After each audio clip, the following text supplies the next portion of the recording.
Sally, what was your experience of the AIDS crisis like? We'd moved to Santa Cruz from San Francisco, and when we would go back to the city to visit, all the people we knew, all the gay men were dying, were sick and dying. And no, there were all these rumors, but nobody had any facts. My husband's a doctor, so he had a very interesting, curiosity that he couldn't answer as well. He hadn't seen any patients yet, and it was just the guys we knew in the city. And then there was a town hall meeting downtown at the library, and I went, and the new board of directors for the Santa Cruz AIDS Project that had just formed were meeting and presenting on this new epidemic or this new thing that was happening in Santa Cruz. And it was just horrifying. Everything they said was frightening and terrifying, that people were getting diagnosed in the ER when they died. They were deathly ill. Nobody knew what it was or what was causing it. It was a gay disease.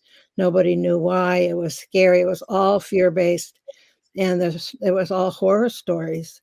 And they presented it really well and didn't mean to be scary, but the facts were scary in a very humane way because it was gay men talking about their community. And everybody listened and said how awful, but nobody had anything to offer. Nobody said anything supportive. And I kept listening to this horror story and nobody saying anything kind or supportive. And then I heard somebody say, well, we can help. And of course, I look around in my usual naive state, and it was me. But I was a hospice nurse, and I knew that we could help people who were dying, and that's what they were describing.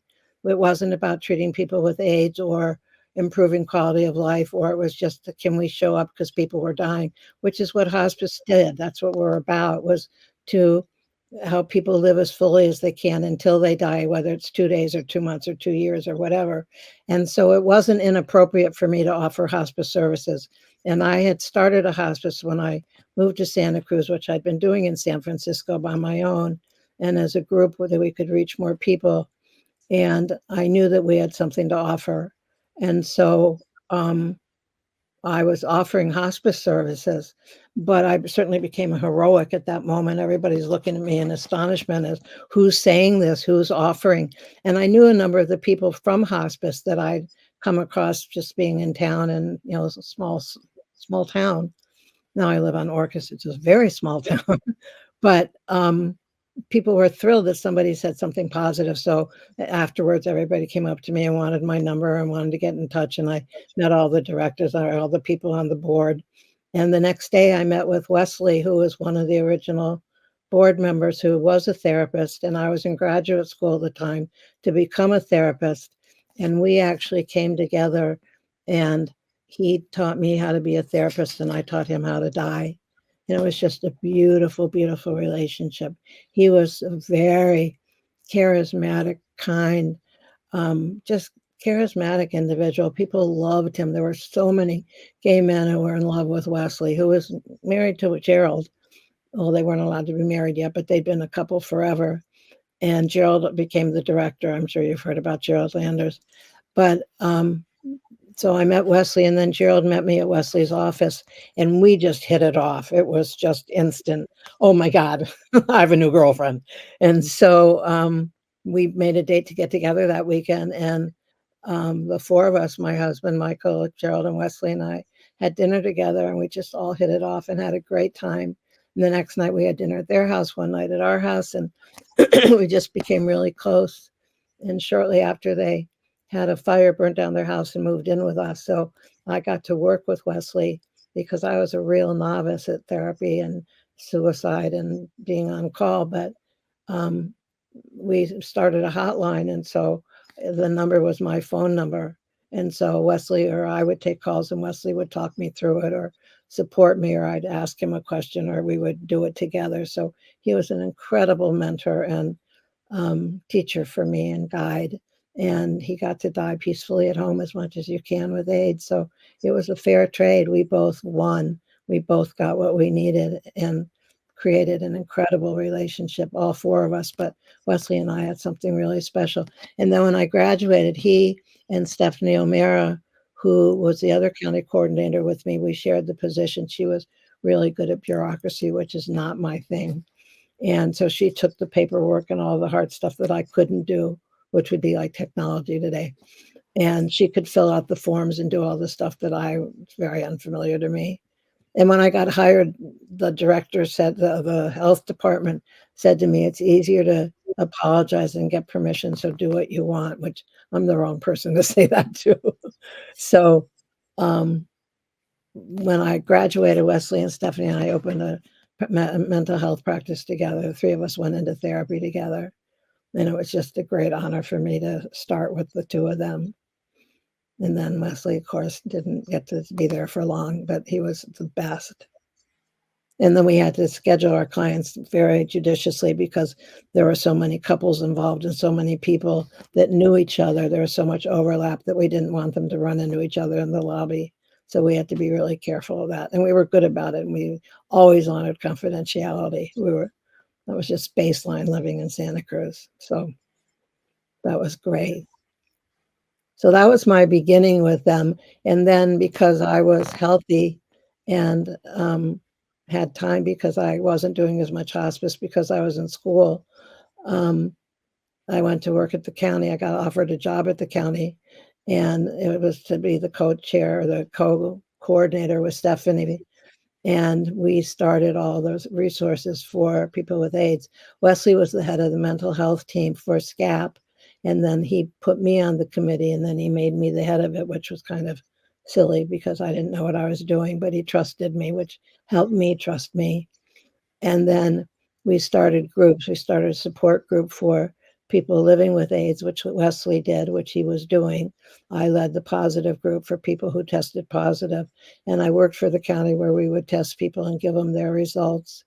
And then we started a friends and family and loved ones group, and Patrick Meyer led that group. And then for a while, Paul Bellina co-led the group with me as well, the positive group.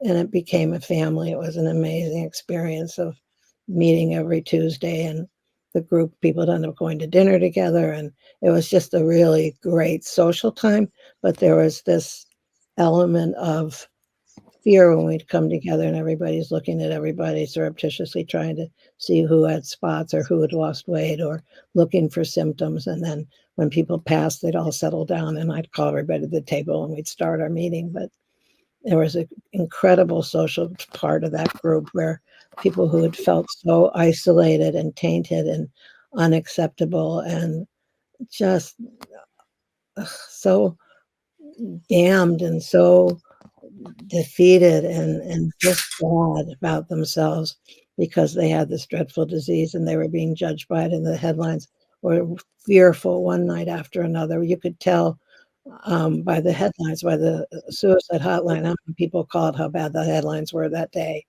It was really a direct correlation. When there were bad, scary headlines or somebody new got diagnosed, then the calls were off the charts. So this group got to be friends and got to feel, I mean, I learned such respect for the value of group where people aren't alone anymore and people speak the same language and have the same fears. And somebody sitting next to you might say something that you're afraid to say. And it's so validating to not feel alone. That group was just a gift to me to be present with people going through that. And there was one member, Stephen, who joined early on, and he lived down the street from me. He was my Jewish friend. He lived down the street from me, and he learned what I would say, and then he started parroting me and welcoming people, and I'd just sit back and he'd welcome everybody and tell them to take a deep breath and, you know, how to center themselves and confidentiality. And just, it was so fun to see him take an important role, which he hadn't had before. So it was just the incredible social opportunity and emotional support for people of coming together. And it was free. Everything SCAP did was free. It's amazing. And they did everything. It just wasn't, when we found a new need, we'd created another group or we'd find someone to do it or find someone to fill the role. It was just an incredible community response. And it was a handful of people who kept doing the same things. There's a lot of the same people that did everything. I mean, I was the patient care coordinator for hospice, and I would do intakes, and then I would do the testing and give results and lead the group. And then I would make home visits, and I'd go to the doctor with people. And, there was a group of us that did everything because we weren't afraid. The people who were educated weren't afraid. I had a friend who was an ICU nurse at UCSF, where the ICU patients were all AIDS patients. And the staff who were educated weren't afraid to take care of them, whereas everybody else was gowned and gloved and looked like they were Martians from another planet and had to gown up before you went in the room. People who were educated weren't afraid. And that was really powerful for me because it gave me permission to show up, which is what I wanted to do intuitively. Why did you volunteer yourself that day during the town hall? I didn't realize I was, honestly. It didn't make sense that people were describing human needs and nobody was responding. Nobody was being positive. Nobody was accepting. Nobody was saying they had anything to offer. And I don't believe that. I also learned this kind of healing energy work called therapeutic touch. And it's where you center yourself and become grounded in the earth and grow towards the light and feel that life force or energy or whatever you want to call it flow through you. And so you're centered. And from that place, or for me, I'm part of something bigger. So I don't burn out and I don't get drained. And I always have access to that higher power or that energy. And I taught all my nurses at Therapeutic Touch who worked for hospice. And everybody I worked with, I would give them a blue marble as a reminder of that deep blue sky and how good it felt to breathe and breathe in that light and how we're all connected and with nature and that power and that we're not alone in any way. And so from that perspective, I always felt we always had something to offer, and to be in a room with felt like hundreds of people. I don't know how many, I'm not good at judging, but the room was overflowing. There weren't any empty seats. And nobody had anything to offer, and that didn't make sense to me. I mean, intellectually, if I thought about it, I couldn't accept that that was a reality. So I did what I knew intuitively, and I told the truth that we had something to offer. Hospice could show up. We weren't afraid of people dying, and we weren't afraid of people with a disease that they had. Until proven otherwise, we weren't afraid. And none of us ever got infected or got sick taking care of anybody. I mean, that wasn't a reality. It was fear, but it wasn't true. And I would I would say, unless you were going to have unprotected sex, or I'm not at risk. You're not going to infect me unless we shoot up together and you're infected. And, I'm not at risk. I'm not afraid. I know how to protect myself. It's like so as the AIDS coordinator, I was making a resource directory for people with AIDS. I'd made a resource directory for hospice. And I knew all the services or could anticipate what people needed who were dying. We had the American Cancer Society, and there was, certain drugstores that were really good for us and supplied what we needed and kept what we would need for people who were dying. And we knew good nutrition, and we knew, I just knew all the resources that would be helpful if you were dying. So when I did the resource directory for people with AIDS, I called all the same people to make a new directory for people with AIDS. And a lot of the same people said no, that they didn't want to be in my directory for people with AIDS. And I just got to where my stomach hurt. And one day I was crying, and Stephanie said, it's a great needs assessment for people who need education, because people who are educated aren't afraid. She was really good for me and could see things in ways that I couldn't. But when I was at the library, I knew that we had something to offer. And so I said, I told my truth.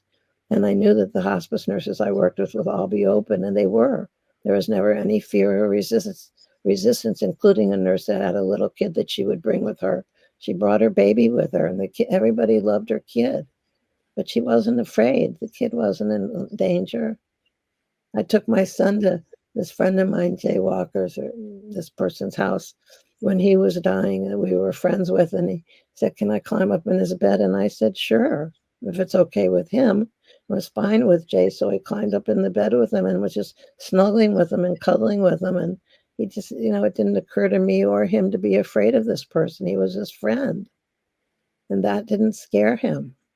I mean, I actually stopped when my son was born. I stopped working with AIDS. I stopped working on my practice. I took time off for my baby. I wanted to be a full-time mom.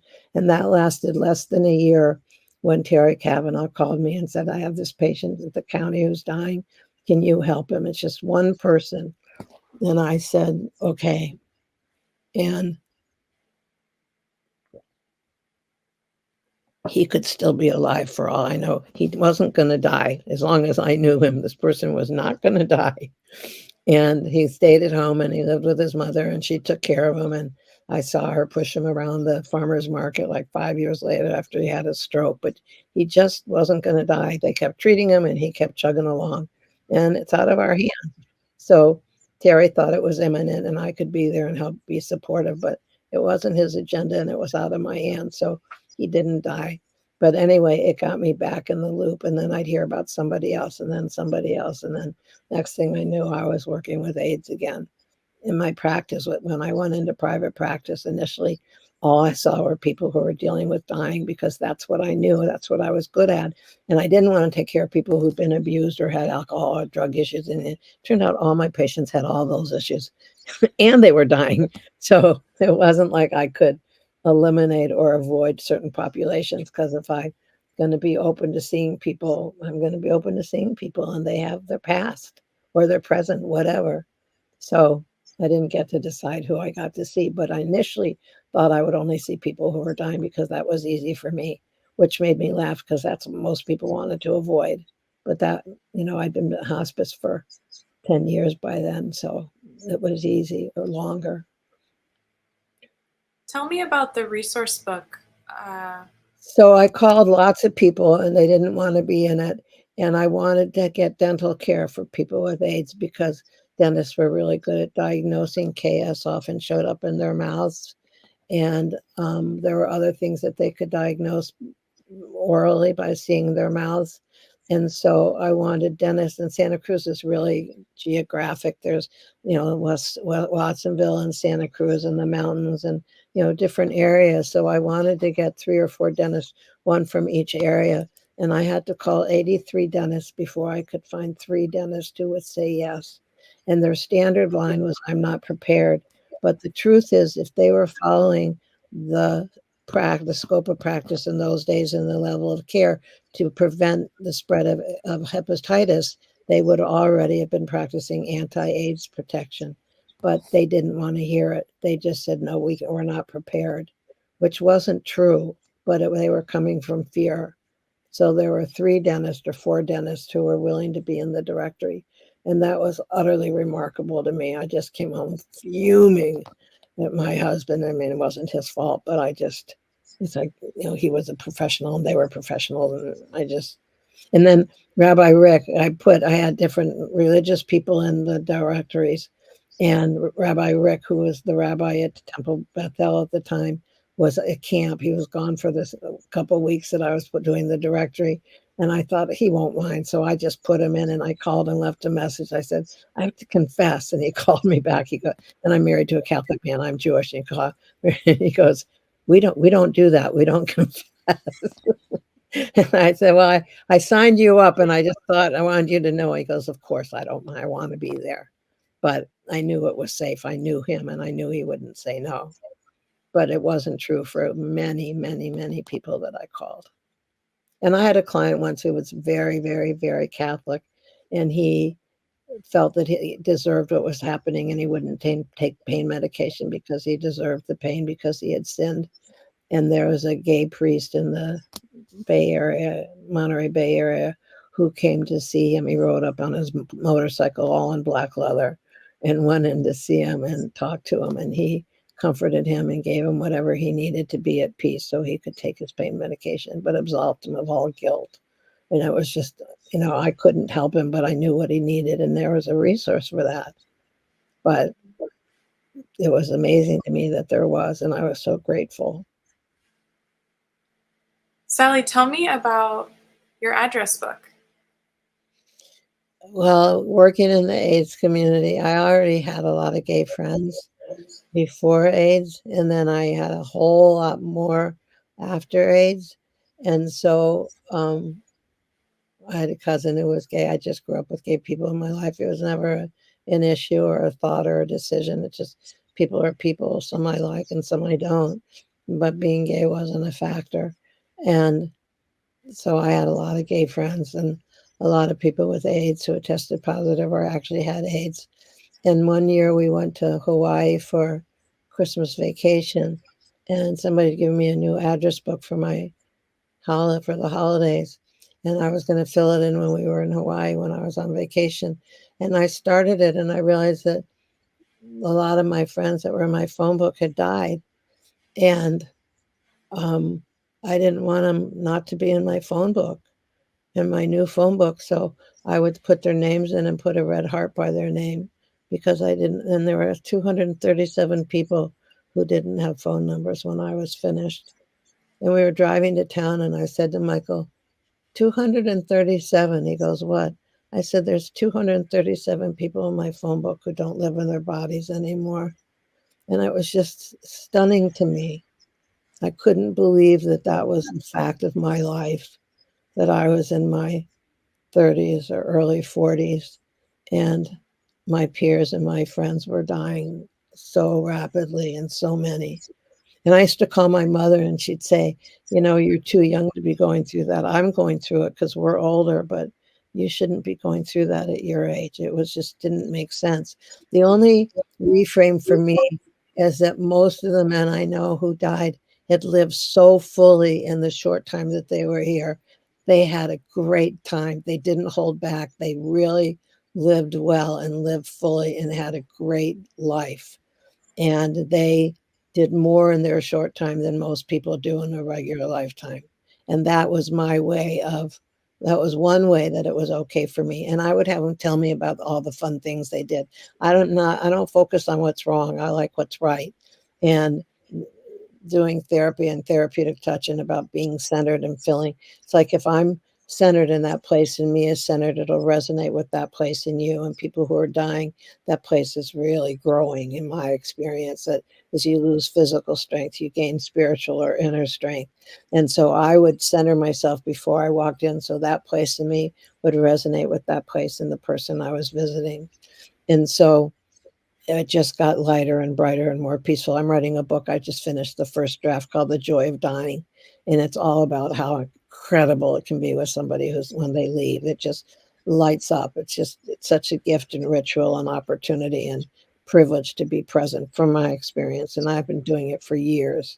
So anyway, I just had a lot of friends who didn't live in their bodies, and it was hard for me, but then the other part was at least they had a good time and they partied and they lived full. And when I had my 40th birthday, I wanted a dress up or dress outrageous party because I think men are so hot in tuxedos and nobody dresses up in Santa Cruz.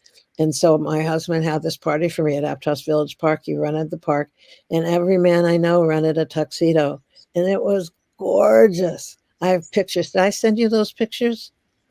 Oh my God, they were so gorgeous. These people who felt awful, dressed up and preened and prompted around. They were just, it was spectacular.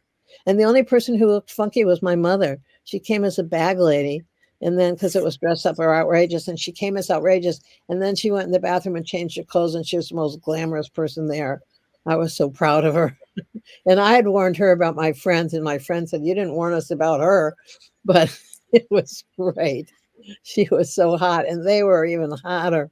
It was so cool. And I'd go by the men's store because it was near my house and he'd go, you need to have parties every week, at least once a year. It was just so good for business. He said, I've never had such happy, fun people come in.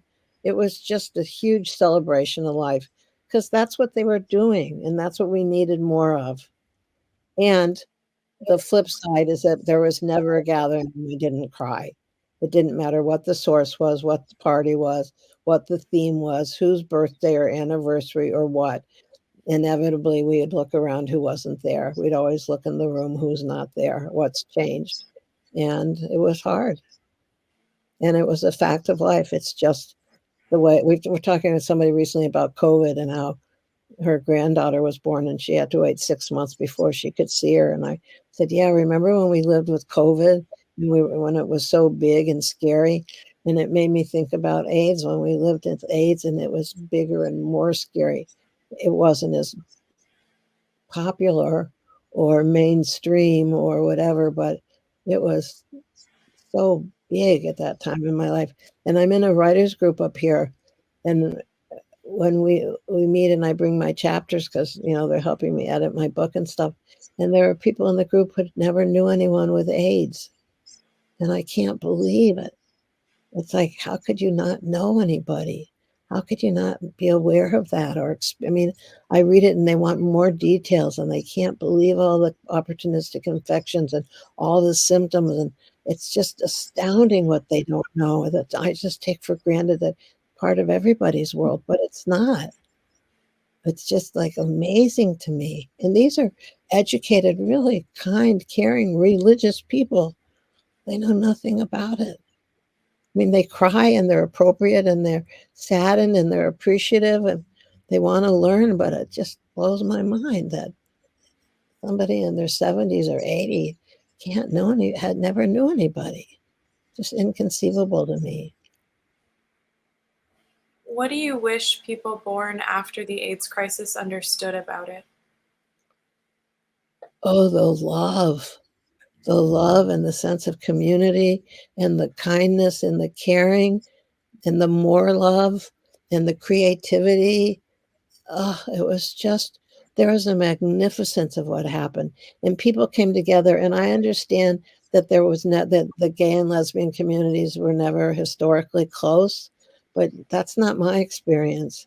If anybody rallied, it was it was the women. They were amazing.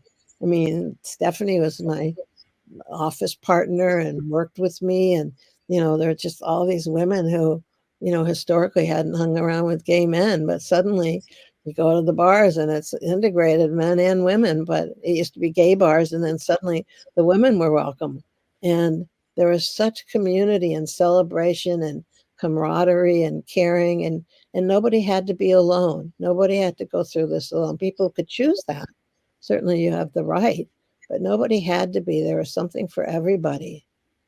And there was just some people in the community who were so creative and supportive and had big parties every year to raise money for SCAP and put on performances. And God, it's just, I used to joke about I know more than I should know as a straight white woman, but it was amazing, the stuff that went on in the name of raising money for SCAP.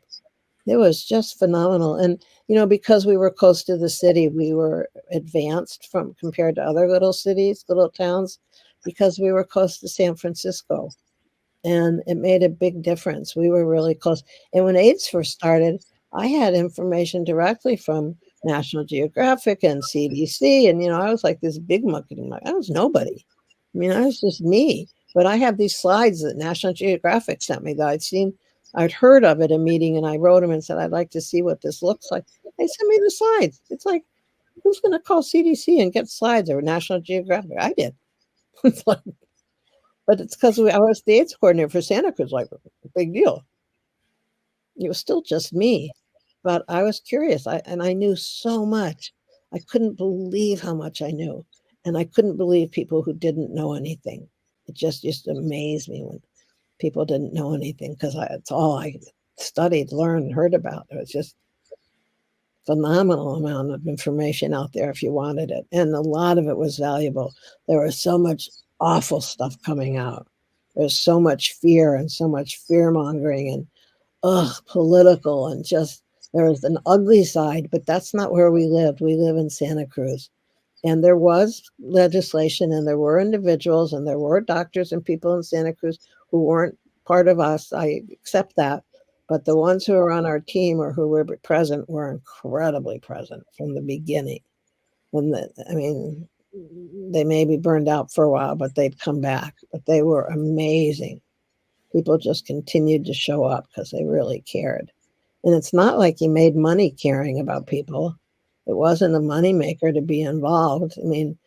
There are things that are more important than money, obviously, for me. And I gained so much more than I could ever give. And I gave a lot. I gave more than I knew I ever had to give. It didn't matter how much I gave, I always got more back, even though that wasn't my intention. But no matter how much you gave, you just got more back. It was just, this friend of mine once said, the best thing about hugging somebody with AIDS is they don't let go first. And that was so profound. I just never thought about it, but she was right. Like, it's forever. It was an amazing time in my life. I'm so grateful. It was awful. It was so awful in so many ways. And yet I'm so grateful that I had that experience and that I got to be present and I didn't hold back. And it was so fulfilling and so gratifying and such a rich opportunity to be of service, which to me is the biggest gift of them all. And when you're of service, you get back everything you give and more, because it wasn't about money. It was about community and belonging and caring and family. And I've got a rich family life, but I had a whole new family. I mean, it's not like it replaced it or I never had it. I had it and appreciated it. But then I had more. And it was like, whoa. When my son was born, it took 8 years for him to get here. I got married and expected to have a baby 9 months later. He wasn't born until 8 years later. And then we adopted him. But when he came home from the hospital, there must have been 50 people that came by to see him that first week. We have the whole first album of the first album of his life was in less than 1 week. There were so many pictures the first week, and 90% of them were men with gay men with AIDS holding this baby, loving him. This one guy said, "He's so cute. Can I keep him?" It's like, no, he's mine. And my mother said, no, not too many people should hold him initially. It's like, God, Mom, don't come over. She'd have flipped. But they wanted to love on him, and it's just pure love. I mean, why would I deny him that? Either direction. It was rich. It was really, really rich. So many people loved him and gave him special things. I still have a twig, a stick that somebody carved for him for his first birthday from Ben Lomond. I mean, he just was so loved. He had so many uncles. And when he was like 4 or 5 or 6, we were driving down the freeway, and I picked him up at school, and he said something about somebody who was gay. And I said, really? What does that mean? He goes, I don't know, but it means you're crazy and nobody likes you. And I said, well, Uncle Randy's gay and Gerald's gay. He goes, those are my favorite people. And I said, well, then that's probably not accurate. He goes, no, I love gay people. I said, so you wouldn't want to say that again? He goes, no, only people I like. I was so proud that he had a frame of reference. I didn't have to get into the physical or dynamic. I could just, people you love who are gay and they're your favorite uncles and people. It's like, no, that's a good thing. He said, now I want to be gay. I said, okay. You got great role models. Sally, why did you go to that town hall?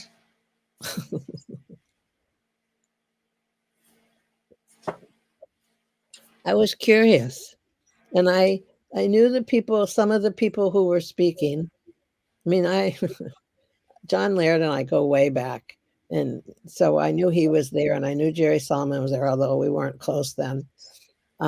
Mostly John, but because there were people I know who were going, and people, it felt important. I was curious. I kept hearing all the bad things about AIDS, and I didn't think this was going to be all bad things, although it was, but it wasn't the same kind of bashing. It was factual, that factually people were coming to the hospital and dying, and people were getting diagnosed in the ER as they died, and people were dying without a diagnosis, and people were sick, and these things were happening. And I heard about AIDS, and I saw it in the city, and I was curious. I wanted to know more. And I think the dying piece probably had my attention, but I didn't know enough I didn't really know what they were going to say. I was very curious because there was something happening affecting people I cared about, and I didn't understand, and I wanted to know more. And I had no idea it was going to change my life in a wonderful, wonderful, painful, glorious way. that was just incredible.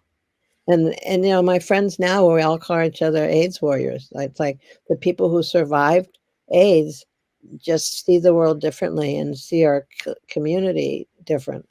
And we all share this reality and this experience and this gift that we had the privilege of being together and being there for each other. And if we were caregivers, if we were the professionals, we were there to help others. And if it's people with AIDS, they're grateful that we were there and we're grateful that we could be there. So it's not one way, it's a two-way street.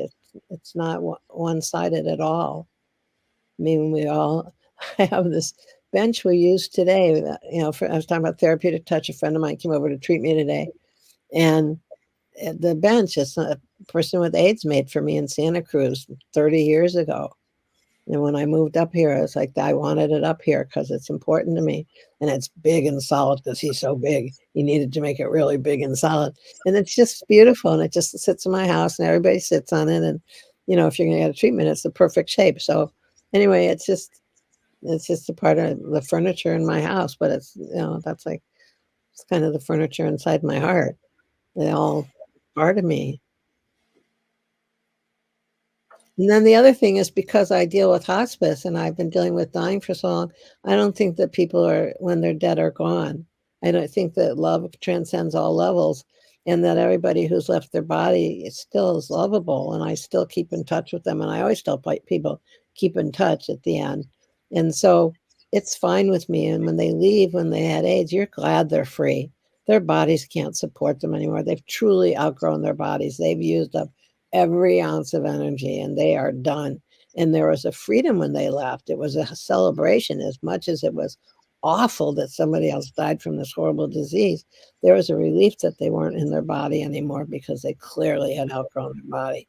So there was this release and freedom and gladness that somebody you love, I'd rather him be free than be in that body. As much as I don't want him to be gone, I never, ever wanted Wesley or Stephen or Gerald or Alan, and I mean, I could go on for hundreds of names. I never wanted them to be done. But when they were, I couldn't wait for them to be free because they were miserable. They couldn't breathe. They couldn't this. They couldn't. It's like they were just miserable. So I was glad for them. But because I think love transcends all levels, I can love them whether or not they're in the room or whether or not they're in their body. I still love them. And there was this woman who came to Santa Cruz once who was a channel. And she had just discovered disability. And so she came to see a friend of mine whose son had died, who'd committed suicide. He was really helpful to her. And she asked me if he could stay at my house. So she did. So she asked me if I wanted a reading. And I said, sure. So she sits with me and she goes, do you know a lot of people on the other side? And I said, well, yeah, I do. And she goes, because it feels like the bleachers are full. And it just cracked me up, but it was perfect. It's like, absolutely. Of course they are.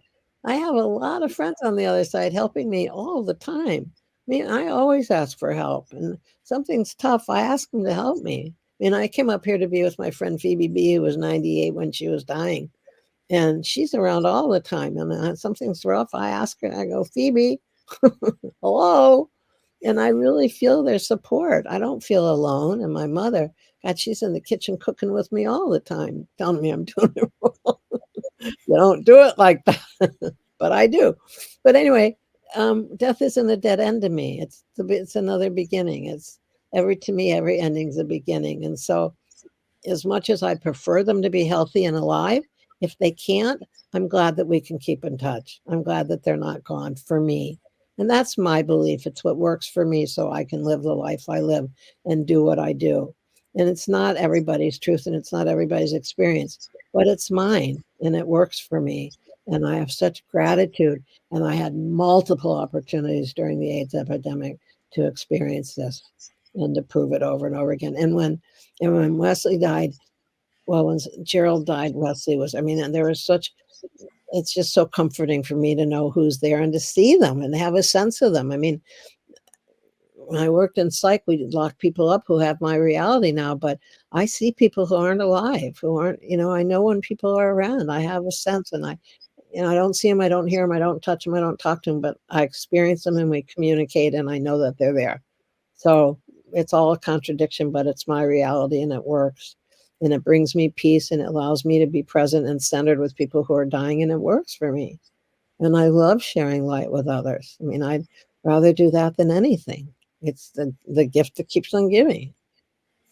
And AIDS certainly provided lots of opportunities to expand that within myself and be part of a community that shared that experience. And when I first started working with the Caring Project, or started the Caring Project with his friends, I forget how long it had been, but we would meet at the beach and have nurses meetings. Somebody gave us $100 for nurses' bags, and we didn't know what we needed to put in them. Somebody goes, halos. But when we met one time, I said, does anybody have visitors? And everybody's, yeah. It's like we all had the same experience, but we'd never talked about it because nobody ever talked about it before. And we learned in psych that it's, you get locked up.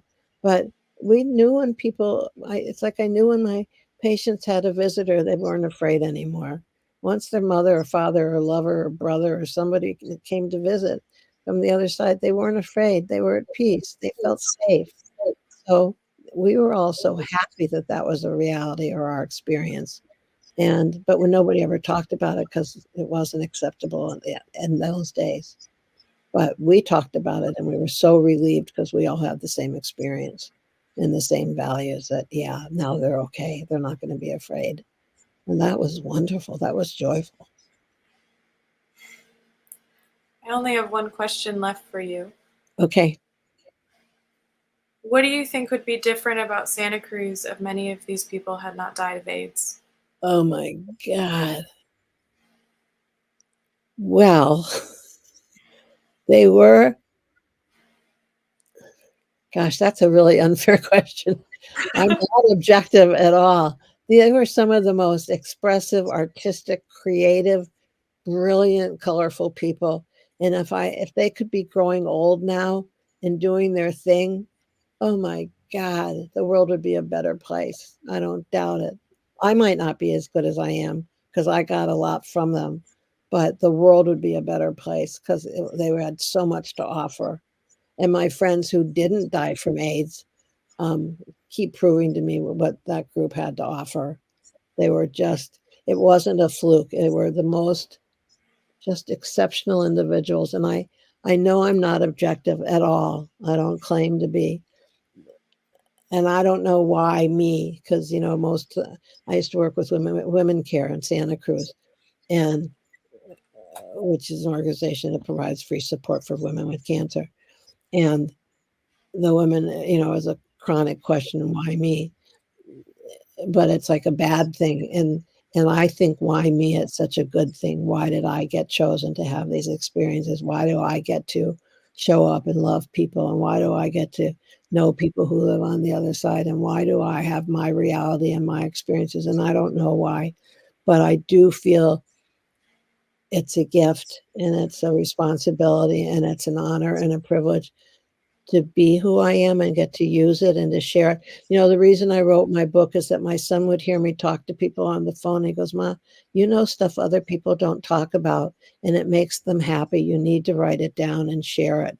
And it just blew me away that he had that perspective.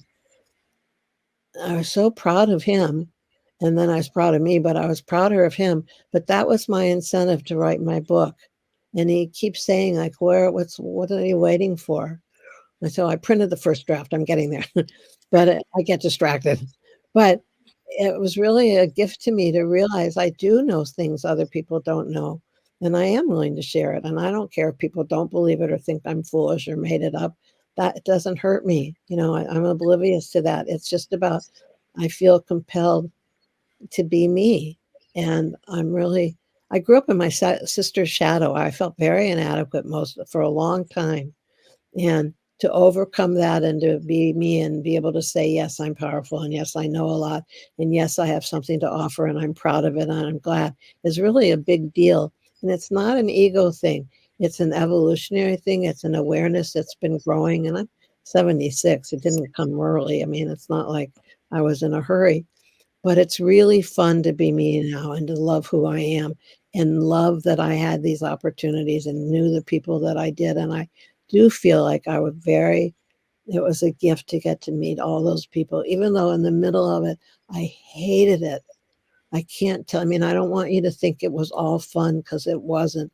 I can't tell you how much we cried, how bad it hurt, how awful it was, how tired we were. Every time my friend Randy called from LA, he would give me the list of who had died, and I would tell him who had died in Santa Cruz. It was a given.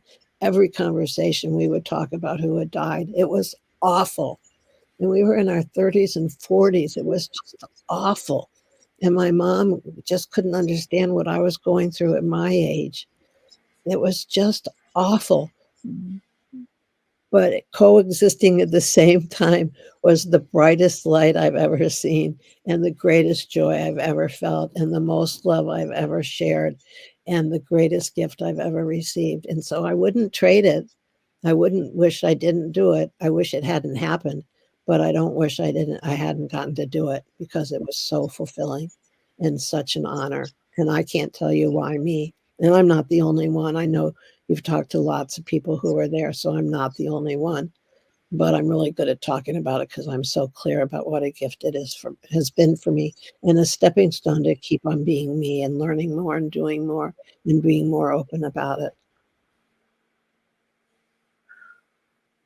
I can't picture it, Sally. I'm 30. I can't picture. Oh, I couldn't either. At 30, I couldn't either. You can't imagine.